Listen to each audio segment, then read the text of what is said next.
गालियां तो आप लोग बहुत आसानी से सीख जाते हो। वहां पर आपसे ये कोई नहीं कहने आता कि लिख लो वो गालियां।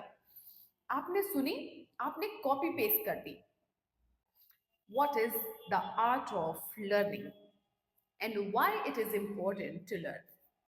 चलो आज बात करते हैं कि एक इंसान कोई भी चीज सीख क्यों नहीं पाता है, सीखना इतना मुश्किल क्यों है। सपोज हम एक एग्जाम्पल लेके चलते हैं, एक लैंग्वेज का। लैंग्वेज इंग्लिश लेकर के चलते हैं। कुछ लोग ऐसे भी हैं जो लोग इंग्लिश बहुत अच्छी बोल लेते हैं, और कुछ लोग ऐसे भी हैं जो कहते हैं कि मैं कभी सीख ही नहीं पाऊंगा, मुझसे हो ही नहीं पाएगा। ये कब और किन केसेस में होता है।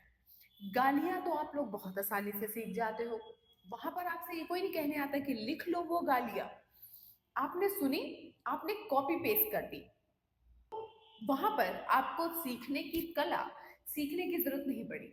अब ये सोचो कि आखिर गालियां जो हमें पता भी नहीं है, हमारे लिए गंदी ही चीज है, स्टिल हम उसको सीख लेते हैं बिना किसी के टीच किए हुए, बिना किसी के सिखाए हुए। आखिर ऐसा क्यों होता है? सोच के देखा है कभी आप ऐसा? मैंने बहुत लोगों को देखा है, बहुत स्टूडेंट्स ऑब्जर्व किए हैं। अगर आप उन लोगों में से हो जिनसे वो कोई चीज सीखी नहीं जा रही है और आपने ऑलमोस्ट गिव अप कर दिया है, तो ये वीडियो आपके लिए बहुत इंपॉर्टेंट हो सकती है। इंपॉर्टेंट क्यों है, अब आप सोच के चलो, ठीक है। लेट्स सी, थोड़ा ब्रॉड पर्सपेक्टिव से देखेंगे, ओके। अब देखो, कोई भी चीज इंसान कब सीखता है? या तो आपको उस चीज की नीड हो, जरूरत पे, यानी कि इंग्लिश लैंग्वेज आपकी जरूरत है, लर्निंग इंग्लिश। या तो आपको करियर में बेटर अपॉर्चुनिटीज चाहिए, और you want to communicate with the people who can actually speak English. अब ये जो नीड होती है, अगर आपको इस चीज की नीड है, तो आप इस लैंग्वेज को सीखने का परस्यू करोगे। कुछ लोग इसमें सक्सेसफुल होंगे, कुछ लोग फेल होंगे। अब ये जो लोग सक्सेसफुल हो जाते हैं वो क्यों हो जाते हैं, कुछ लोग फेल हो जाते हैं वो क्यों हो जाते हैं, चलो अब ये देखते हैं। जो लोग भी किसी चीज को सीखने में सक्सेसफुल हो जाते हैं और जो लोग फेल हो जाते हैं, उनमें डिफरेंस क्या होता है। जो लोग अपनी नीड को याद रखते हैं अपने दिमाग में हमेशा, उनकी वो नीड, वो एक ऐसी नीड नहीं है जिसके बिना वो सरवाइव ना कर सके। उनके पास कोई ऑप्शन नहीं है कि उनको ये काम करना ही करना है, this is their need and they have to learn this language. तो वो नीड हमेशा अपने दिमाग में रखते हैं। फेलियर्स होते हैं वो लोग जो लोग नहीं सीख पाते हैं। वो लोग क्या करते हैं, क्या गलती उनसे होती है? उनसे ये गलती होती है कि वो अपनी इस नीड को टाइम के साथ साथ हल्के में लेने लगते हैं। वो इस नीड को इतना जरूरी नहीं समझते, या तो उनके पास बेटर ऑप्शन या तो कोई दूसरा ऑप्शन है, या तो वो अपने लाइफ में उस चीज को लेके सीरियस नहीं है। इस केस में बहुत ज्यादा लोग फेल हो जाते हैं और वो कहते हैं ma'am I can't learn English. किसी भी चीज को सीखने के लिए आपको नीड की जरूरत है, और उस नीड को दिमाग में रखने की जरूरत है, ठीक है। अब देखते हैं सेकंड ऑप्शन, कि कोई इंसान कोई चीज कब सीखता है। कोई चीज जिसको वो इंजॉय करता है। इंजॉय, अगर आप इंग्लिश बोलना एंजॉय करते हो, आपको इंग्लिश पढ़ने में मजा आती है, आपको बोलने में मजा आती है, आपको उन लोगों को देखने में मजा आती है जो लोग इंग्लिश में कम्युनिकेट कर सकते हैं, and you want to become like that because you really enjoy, enjoy करते हो आप इस चीज को। इसमें भी कई लोग सक्सेसफुल होते हैं, कई लोग फेल होते हैं, ठीक है। अब देखो, सक्सेसफुल, आप किसी चीज को एंजॉय कर रहे हो तो सक्सेसफुल हो सकते हो। देखो, मान लो कोई को गाना बहुत अच्छा लगता है, उसको बहुत सारे उसने सिंगर्स को फॉलो कर रखा है, तो वो उस गाने को इंजॉय करता है, तो ऑटोमेटिकली जो सिंगर्स सॉन्ग गाते हैं तो वो उनको कॉपी करने की कोशिश करते हैं, because that person is enjoying in their mind, it is not need, they are enjoying this process, ठीक है। अब जो इंजॉय कर रहा है तो उसके लिए सीखना हर चीज आसान हो जाती है, क्योंकि that person is enjoying the thing. जब भी कोई से इंग्लिश में, हिंदी में बात करता है, वो इंजॉय करता है कि let's talk in English, let's. ये उन्हीं बच्चों के देखो गुण होते हैं, देखो इनके गुण क्या होते हैं। देखो, अगर ये इंजॉय करते हैं इंग्लिश बोलना, they won't like to speak in Hindi, ठीक है, उनको इंग्लिश हिंदी में बोलना no Hindi, no native language. वो हिंदी, उनसे कोई हिंदी में पूछेगा, वो इंग्लिश में रिप्लाई करेंगे whether that person can understand और नॉट।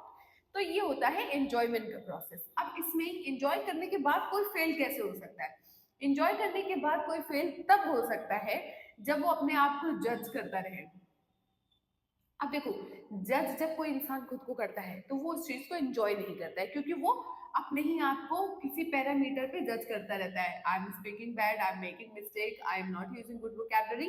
तो ये सारी चीजें उसको डीमोटिवेट कर देती है, डीमोटिवेट कर देती है। अब भाई डीमोटिवेट हो गए तो तुम जिंदगी में क्या कर पाओगे? कुछ नहीं। डीमोटिवेट हो जाओगे तो भले ही आप उस चीज को एंजॉय कर रहे हो, कुछ टाइम के बाद because of your judging behaviour with your own self आप उस चीज को छोड़ दोगे। तो इस वजह से भी even if you are enjoying something you won't be able to learn. So इससे हम समझते हैं कि हम अगर नीडी हैं किसी को लेके, किसी चीज को लेके, तो उसको हम सीखने का अटेम्प्ट करेंगे। अगर हम किसी चीज को एंजॉय कर रहे हैं तो भी हम उस चीज को सीखने का अटेम्प्ट कर सकते हैं। अब आपको ये चीज ध्यान में रखना है कि मैं कितना कंसिस्टेंटली इस चीज को कर पाऊं। अगर आपको कोई भी चीज सीखनी है तो लोग कहते हैं ना, रेगुलरिटी और कंसिस्टेंसी मैटर करती है, बहुत ज्यादा मैटर करती है। इन सब के बाद कंसिस्टेंसी ही आती है, ठीक है। If you want to learn anything, अगर आप अचीव करना चाहते हो अपनी लाइफ में कुछ भी, तो आपको बहुत ज्यादा कुछ नहीं करना है। बस या तो नीड या तो अपने एंजॉयमेंट को दिमाग में रखो, उसके बाद आपको देना है 100% फुल एफर्ट। एफर्ट दीजिए 100%, 100% एफर्ट दो उस चीज को सीखने के लिए। और हमेशा हमेशा उस चीज का यूज करने के लिए भी रेडी रहो। कभी भी अपने आप को जज नहीं करना, जज नहीं करना, ठीक है। क्योंकि प्रोसेस में अगर तुम खुद को जज करोगे तो हमेशा गलत ही जज करोगे, क्योंकि this is the process and if you are judging yourself तो उस चीज में आप हमेशा गलत ही रहोगे। क्योंकि किसी भी चीज को सीखने का प्रोसेस, लर्निंग प्रोसेस कैसी होती है बेटा? लर्निंग की जो प्रोसेस होती है वो कैसी होती है? वो कभी सीधी नहीं होती है कि आपने बस बिल्कुल कोई चीज सीधी सीख ली। आपने एबीसीडी लिखना ऐसे ऐसे एक दिन सीख लिया, नहीं नहीं। आपने पहले ए बनाया, आधा बनाया, बी बनाया, आधा बनाया, तो ऊंच नीच चलती रहती है। अब आप सीखने में आधा ए बनाने के बाद खुद को जज करने लगो कि यार मेरे से तो आधा ए बनना है, मैं तो कभी ए बना ही नहीं सकता। इस केस में गलती होगी, ठीक है, क्योंकि यू आर जजिंग और गलत चीज पे जज कर रहे हो, बहुत गलत चीज पे जज कर रहे हैं। तो सीखने की जब आप लर्निंग प्रोसेस में होंगे तो फिर आप कभी भी खुद को जज नहीं करिएगा, ठीक है। नेवर जज योर सेल्फ। और कंसिस्टेंटली, कंसिस्टेंटली का मतलब ये नहीं कि आप रोज रोज कोई चीज करो। कंसिस्टेंटली का मतलब एक फिक्स्ड रूटीन बनाओ कि रोज मैं 1 घंटा प्रैक्टिस करूंगा, ठीक है। मैं 1 hour every single day practice करूंगा। तो ये हो गई कंसिस्टेंसी, कि आप हर दिन 1 घंटा शो कर रहे हो, शो अप हो रहे हो, और आप हर दिन प्रैक्टिस कर रहे हो कंसिस्टेंटली। अगर आपने इस रूटीन को फॉलो किया कि मैं रोज आ रहा हूँ और रोज अपने उस रूटीन को फॉलो कर रहा हूँ जो मैंने दिमाग में बनाया हुआ है, तो फिर आपको कोई भी चीज, कोई भी इंसान, कोई भी आपको उस चीज को सीखने से नहीं रोक सकता, because you are constantly showing up.